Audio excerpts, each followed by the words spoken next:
Hi Scorpio, this is Jav. Welcome pa sa ating channel. By the way, Scorpio, this is your monthly by tarot reading ngayong January 2026. Gamitin ang reading na ito bilang gabayin lamang. Tandaan, Scorpio, ito po ay channel reading. This is for you, Scorpio.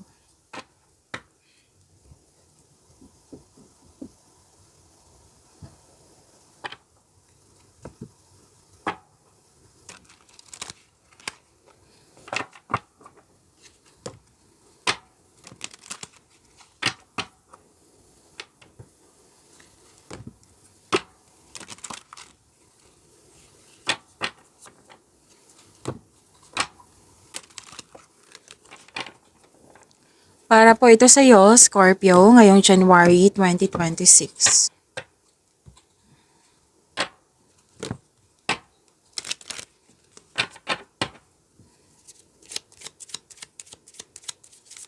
Angel number para kay Scorpio.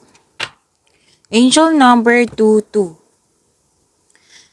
Sabi po dito, you are in possession of incredible creative powers and it is assured that you can achieve anything you wish. Ay, wow! Claim nyo po.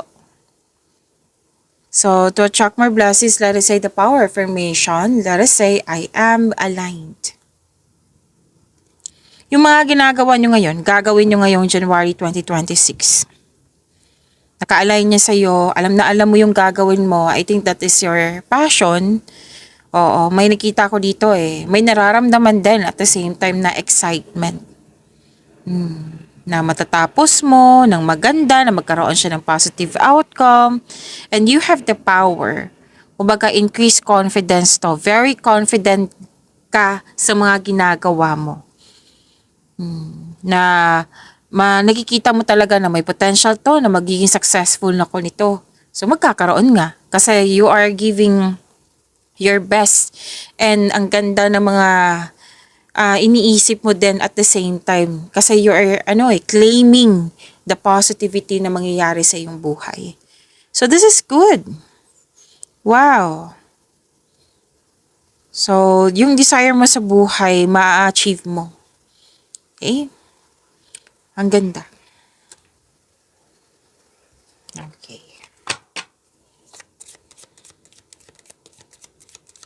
Maraming salamat po sa inyong patuloy na suporta sa mga nag-donate, sa mga hindi nag-skip ng ads. Sa mga hindi pa nag-subscribe, subscribe na po kayo at click bell notification para updated kayo sa bagong video natin. Para sa mga gustong magpa-reading po, comment po kayo ng personal reading and check my reply sa comment section.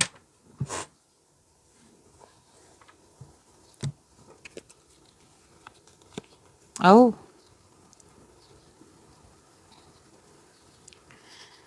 Scorpio, may malaking influence ang babae at lalaki. Pwede din partnership. Pwedeng sa relasyon or di kaya partnership dyan sa career mo. Pwedeng may ligawan na mangyayari. Pwede nang maraming tao kang kausap ngayong January 2026 na malaki ang influence nila sa iyo. Or pwede din isa ka dito na malaki ang influence mo sa kapwa mo. At ang ganda kasi ang sinabi dito na magkakaroon po ng positive opportunities. So at least alam nyo kung ano yung parating sa inyo. Positive ba or di ba? Sinabi kasi dito positive ba or hindi. But sinabi ng card mo dito na positivity talaga. Positive opportunities yung darating sa iyo. At may nakita ko ditong happiness. May nakita rin akong recognition. May nakita rin akong hope. Good luck. Good karma. Success. Yan. At may nakita rin akong mananalo. Oo. Manalo. Yan. Pwedeng sa case, sa legal concern, pwedeng sa raffle, kung ano man yan, basta manalo. And pwede din ramdam mo na panalo ka. Pabor sa'yo. Yan. So, ang ganda nito. May chances. Good luck, good karma. Wow, Scorpio. Claim nyo po.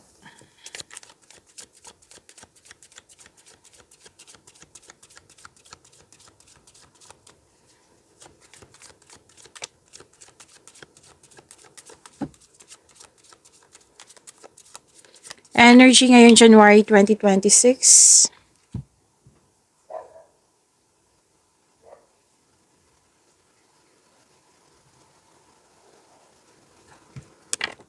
Okay.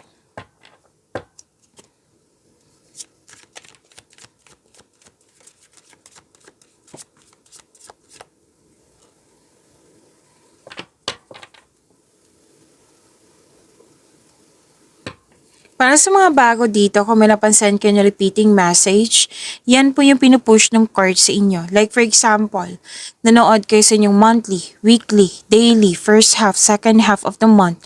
Dito din sa inyong monthly. At may napansin kayo na repeating message. Yan po yung pinupush ng card sa inyo na kailangan yung bigyan ng atensyon, solusyon at aksyon kung maaari po. So na yung energy ni Scorpio ngayong January 2026.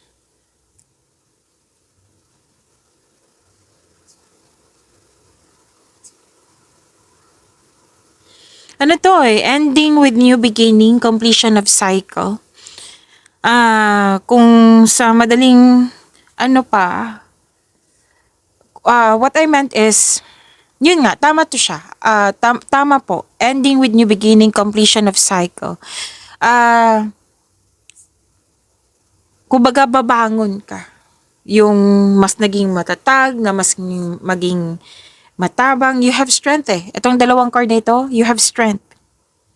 You're like, a rising phoenix. Yung bumangon talaga na mas naging matatag, mas naging confident, you have the power. Ito ay pagtatapos na isang mapait na sinapit. Nagaganap ang pagbabago po kasi may pagtanggap na. Pagtanggap sa pagtatapos. Ang pagsuko na ito ay lumilikha ng isang pakiramdam ng kapayapaan at pasasalamat.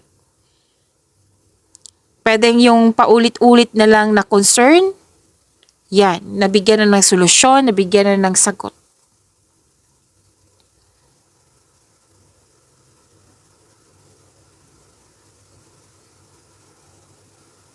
So, mawawala na yung blockages, yung mga hadlang, may parating na biyaya na magbibigay daan ng mas maunlad na panahon. Kasi may pagtanggap na sa mga nangyari sa nakaraan Oo, babangon na po kayo. Nakikita ko dito sobra kayo nasaktan. It might be, this is about, hindi siya it might be, past kasi to. It might be, it might be, okay, past po ito pwedeng nangyari na to sa 2025. Pero nakikita ko talaga dito na babangon ka. Babangon ka at naging mas matatag. Kumbaga may natutunan kayo sa mga nangyari sa nakaraan. Natanggap yung pagtatapos, pwedeng natapos na kasi binigyan mo nga ng solusyon or sagot sa inyong mga katanungan.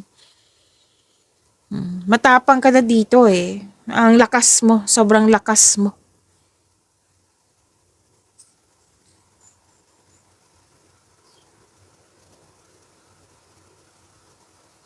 Dalawang card mismo nagsabi dito na ma-overcome mo na yung mga obstacles, challenges, struggle.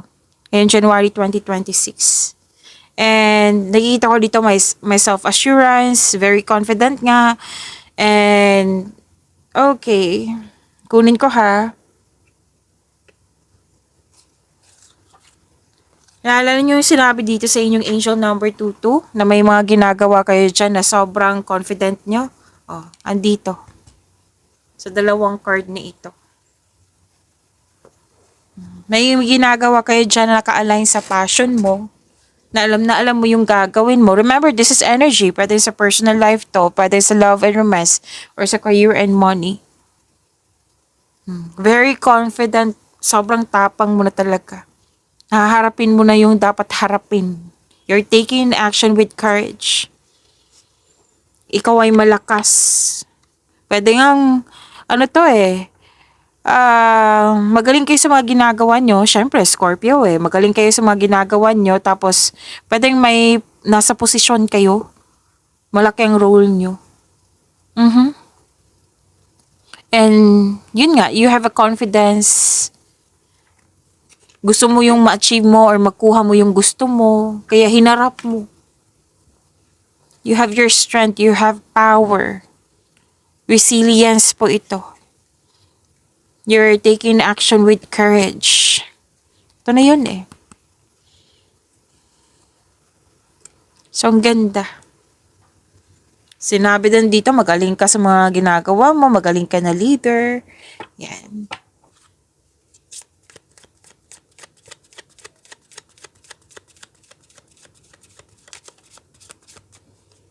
Career and money ni Scorpio ngayong January 2026.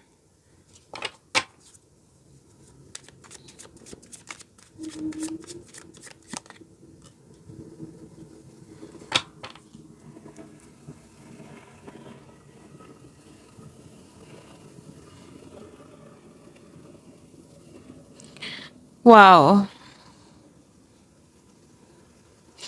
May natanggap kayong malaking pera, Scorpio. Nakikita ko rin dito, naka-receive kayo ng malaking pera at naging generous din kayo sa kapwa nyo. Maraming nakadepend sa'yo, oh. Scorpio, maraming umaasa sa inyong galing at talino. You have abundant in life, Scorpio. Ang ganda ng cards mo. Praktikal, mahusay sa buhay, maparaan, mapasuporta. You have abundant in life. May support system dito. May support. Pwedeng ikaw tong very supportive or may nagsuporta sa'yo. Marami ko nakikita dito eh. Okay. So, isa-isahin natin. May nag-support sa'yo, like nagbigay din ng pera. May nakita kong ganyan, Scorpio. Pwede din na hindi pera, kundi very supportive sila sa'yo. Like nagbibigay ito ng wisdom message sa'yo. Sinabi ng card mo dito na suporta sa inyong boss, mentor, life coach. It will help move your career forward. Nakita ko rin dito, kaya ka naging successful kasi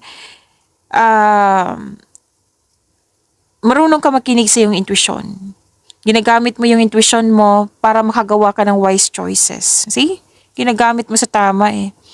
And, yes, very supportive. Parati itong lumalabas kay Scorpio na very supportive yung group of people. Pwedeng family mo to, close friend mo ito. Yan.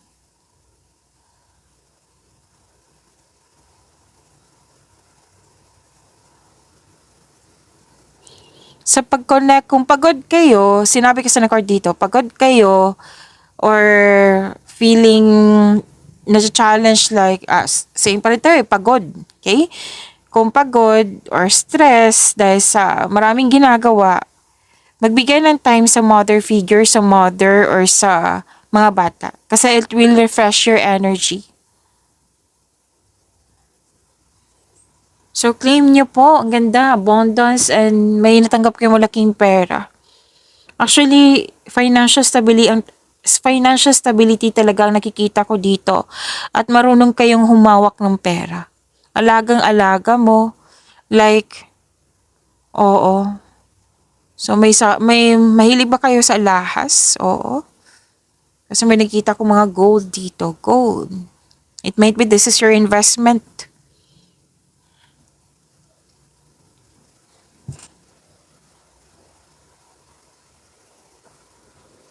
Okay, lalabas kayo sa comfort zone nyo, Scorpio. Magta-try ka ng ibang pagkakataon, opportunity. At nakikita ko naman dito itong magkakaroon siya ng financial growth. May potential eh. Sinabi ng card dito, may potential sa gagawin mo.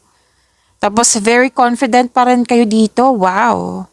Yes, very confident kasi sabi mo dito na may malaki na experience sa buhay, marami na akong nalaman, experience nga, very confident ka, alam na alam mong nasa right path ka, yan.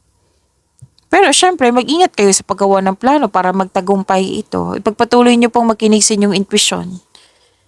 Okay?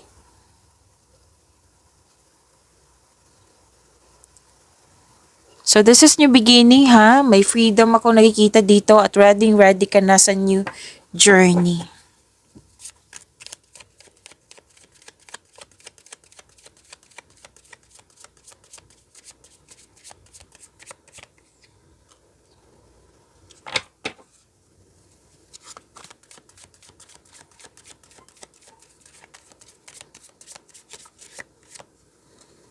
Ay, ang ganda. Move natin, Scorpio.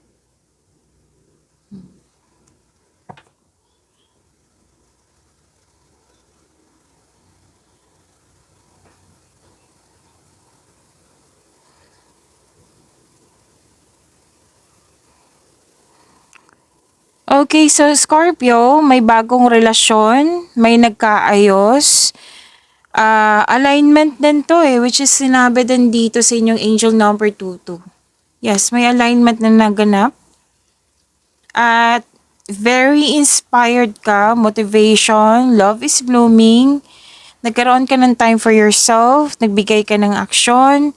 Maraming ganap, commitment din to, choices, nagkaisa.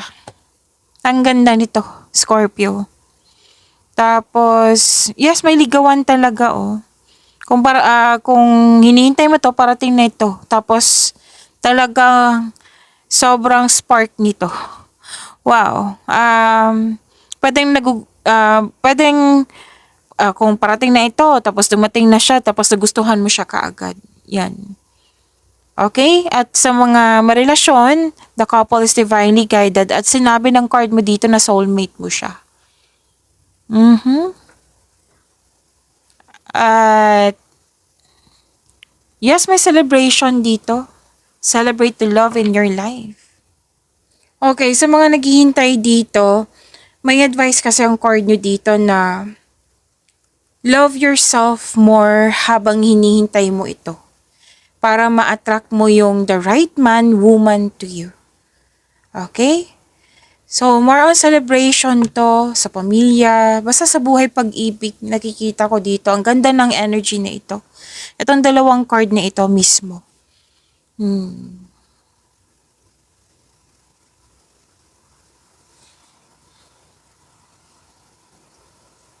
Naka-receive ng unconditional love, bagong nagustuhan, bagong kaibigan, bagong kasamahan.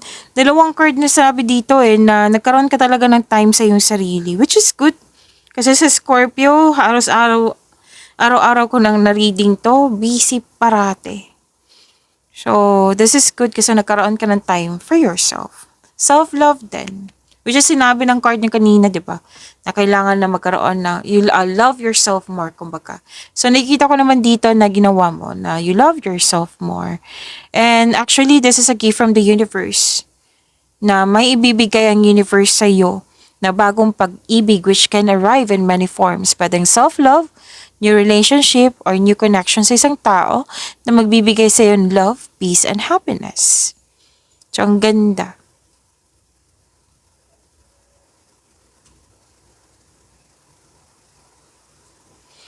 So, yun, nasabi ko na ha, dalawang card mismo nagsabi dito na may magkakaayos, kakabate, nagkabalikan. Nakita ko dito yung may relasyon sa buhay mag-asawa, mahal na mahal niyo ang isa't isa. Sa mga single, mahal na mahal mo yung nagustuhan mo or mahal na mahal mo yung pamilya mo, yung mga taong importante sa iyo.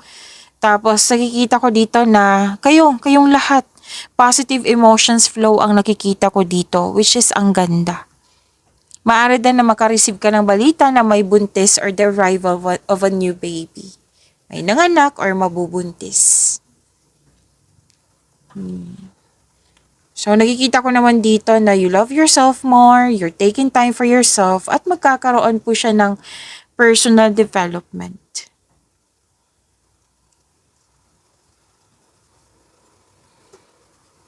So, yung parating sa inyo sa mga single dyan, sobrang successful niya sa buhay, Scorpio. Masayahin, ready na sa seryosong relasyon. So, handa to.